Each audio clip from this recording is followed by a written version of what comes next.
What's up, friends? This is Jazz, finally bringing you another What I Got, which is a video kind of ties in between like the bargain hauls and the special videos in a way.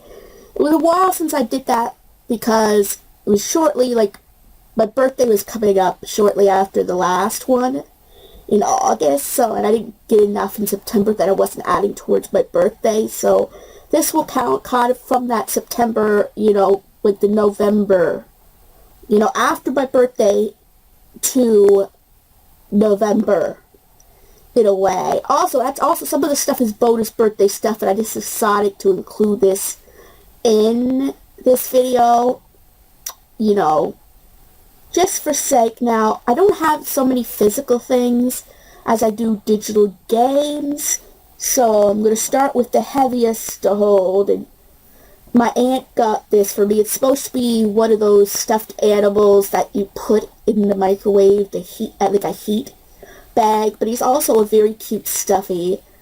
He or she, I'm not putting gender on them, so I just don't know. I just like having it above my bed, just to look down on me. I kind of, I don't collect a lot of stuffed animals now, but if I get something special from a family member or someone I care about, I like to keep it, to think about them in a way, even though I don't cuddle it all the time, so I don't quite have a name for them. If you want to name it, I guess you can suggest some names, I don't know, but I'm just saying that I think he's a pretty cute, they're a cute, I'm just going to stop that conversation right now before it gets started. It's a stuffed elephant. That's what they are. As simple as that. This other thing is just more a little random thing. Like, I did get gloves too, and I did forget to show them off, but my aunt had this little pin on one of her gloves, and she said I could have it. I just thought it's a pretty unique little thing. I like to kind of have those unique type of, pins, I just put it up as decoration. I just think that is pretty cool, in a way. Now, in the last video, my last birthday video, I had a journal which I thought was going to be great, to go as my another journal to write about my day and whatever. Not the case. It was more a planner than I thought it was. And I'm trying to use that as much as I can. I've got to get back into it, but I'm just not a scheduling person. But I actually did get a new actual journal, which is, you get the vulgarness to it. I know it shows the poop emoji, but we all know what that means. I just thought that was clever. And, I sometimes like getting things with other really wise sayings, like unique sayings, or things that relate to me so well. That does more than anything I've ever seen, and I love the color, too, it being blue or aqua green, bluish green. From what I look at it, from you it might look just blue or just green, depending on how you see things, but I also like how it's kind of gold around there, like what do they call it that makes it stick out? I don't know, but I just think it has enough, papers. I use both sides per day, a side per day unless I have a lot to say on one day. And then I might just have one extra side for that day, but mostly it's a page per day thing with me. So this will at least give me over 100 days of it. So, but I'm still using my other journal, but I had this as a backup once I'm done with that one for just my journaling as it is. So, now on to the interesting part. This will be harder for me to show off because, again, it's on the Switch. It's definitely easier than it was on the 3DS to show off. And I know I could take pictures of it, I might, but I just would rather just show you. And now there's going to be a couple of things on here that you can ignore because I already showed you, but I'm just playing them more now. The first game I got is the Pillars. It's called the something 10 It's the Pillars of the Earth.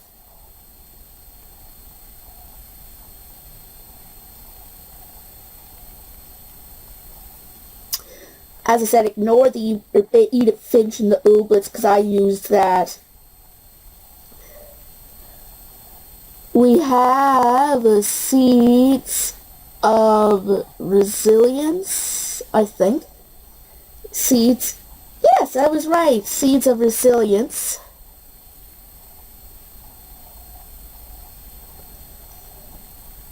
I think we have goodbye dysphonia.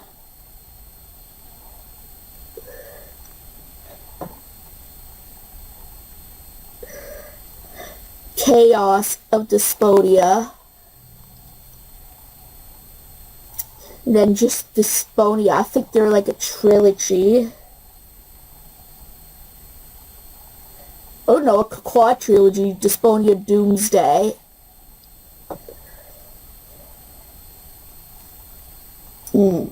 I just wonder if there's any more. And actually, no. There is no more. I actually didn't get more in there. I had less than I thought, I'll admit. But again, that's a good thing too, because I didn't overdo it. But oh yes. There is one thing that I did forget to mention, which is probably one of the biggest things that I should have mentioned here. I finally got the game Kinseed. Yes, this might be where the length goes. You know, the video. I've done it and I've beaten it to a degree. Now you could argue, but there's supposed to be multiple generations, and yes, there's going to be a review on that later, some point. But as I said, I also used mods. But I played fairly for quite a bit of it too. I just could not do the whole battle combat thing in a way at all, which is the big point of the story, in a way. But we'll just say, without a full review, what do I think about it? It's very, what is it? Inventive in a way. The idea you could pass on your everything to your next generation. That is great.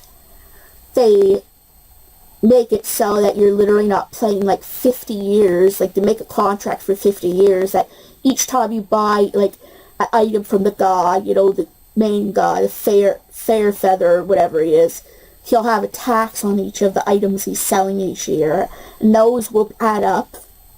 If you die in combat so many times, there'll be tax added. So by the end of a year, that tax will be taken away from your life, and you'll age that much. So that at least makes it that you're not doing it every single year, up to 50 years. But at the same time, again, there's a problem with that too, meaning that somehow your children pay for it too. I think I just played it wrong, but I did like the game. As I said, it was addictive. It's a very addictive game, especially when you're learning to play it. But it's a game that I don't think I would ask someone to pay $30 for at this point. I'm sorry, but in a lot of ways, Stardew Valley's done it better. Yeah, it's simple, and that's probably what you'll hear in my review. But I did enjoy my time playing it. It was a little more immersive. How do I put it? It was more immersive in some ways, right? Like, because sometimes they give you more perks for befriending villagers in this game. But just to me, they just didn't seem as memorable to me. And that's a shame, because when you think about it, every so many years, there's actually become random NPCs. Like the others, not just you, they have kids. And their kids become the ones you mate with. So that part is brilliant. That part Kinseed has gotten right over Stardew Valley. They fixed that aspect that I hated of Stardew Valley. Just be shame that they didn't fix everything else. I mean, I'll admit I love the fishing better in some ways, but it's also very frustrating too, because you need specific ways to get the fish and specific levels, and in order to get your master up the abilities for things. You need to get certain, like, items, like certain fish or certain recipes. And for the second upgrade in fishing, you need something that you need at least 3 or 4 stages up. So you have to sit there fishing all day. Like, I mean, it's easier than Stardew Valley that you don't have a stupid minigame. But you have to put your rod over, wait for a fish to bite, wait till your fish to notice you, and you can push the A to encourage it to bite, but then sometimes it won't, and then it's gone away until you have to go back to the other end, hope the fish won't go back the other way again. You kind of see what I mean? Like, it's not something that you just wait and eventually it'll bite. If it goes away, you have to find where it is there. Not relaxing at all. Starting me think Stardew Valley, at least you get a bite. Like, again, guys, I enjoyed it. I don't 100% regret my purchase of the game. I just kind of regret that I probably didn't wait till it was a little cheaper, is all. It's not like the Child of Sight game where I 100% regret getting it, regardless how cheap it was. This game I had a good time with. I just am starting, since I've been playing more games now, I've been starting to into other farming games too. Like, I'll just say I recently was playing another game that I might bring up in another video. Maybe after the New Year's. I just want to get more stuff. That's another update. The whole books I've read and games I've played may have one more before the end of the year, but may not. Because I've actually read plenty of books in some ways. Not recently, but plenty of books that I could fill in this video. Games, though, I want to at least complete 1 or 2 more, and I'll admit I completed Kinsey. That's one spoiler that will be in that next video. To where they consider it complete, right? But I'm just playing another game that I'm really enjoying now that I've got, well, to say spoiler, I had it before, and you've probably seen it on the screen. But we'll just say I've been playing a lot more farming games, and I'm having more experience of what I like in them, and maybe that's why I sound a little more professional when I'm giving these opinions. Because I've seen things I liked and things that worked, where I just, like, I played more than just one. So I'm starting to get that experience overall. And Kinseed, I would say, if we were to go, like, if we put the score between high, medium, and low, like the 3 spectrums, rather than 8 out of 10 or whatever, right now I would put that just above medium, or just medium itself. Where with Stardew Valley, I would put I would put it pretty high, right? But I would say at the beginning of high. Because even that has its flaws. There's just different things, right? Like, I love the innovation of Kinseed, but there's things they could have done better in it. Like, they have some things there they don't have in Stardew Valley, which, again, I'm impressed. But I don't know if it's something that Stardew Valley just, like, couldn't easily patch in.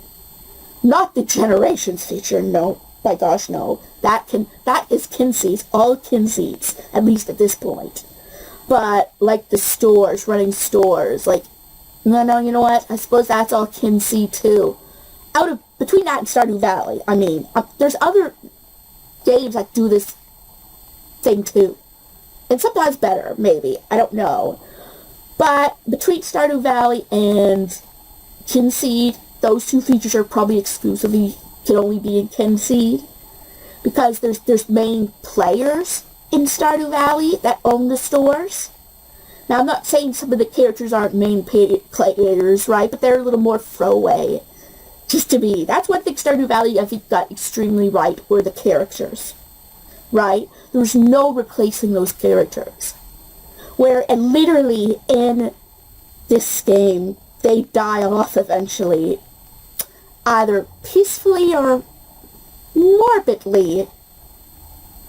Yeah, we'll just say, as much as they have fairy tale elements in it, not for children. No, not whatsoever. Alright guys, I better end this because this has become a mini Kinseed review too.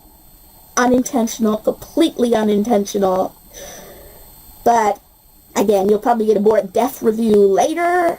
I just want to get this one out first. So anyway guys, if you enjoyed this video, give it a big thumbs up. And if you're new to this channel, like what you see, please subscribe. It helps this channel a lot. And don't forget to hit the bell notification so you'll know when new videos are coming out. And I'll see you guys in my next video.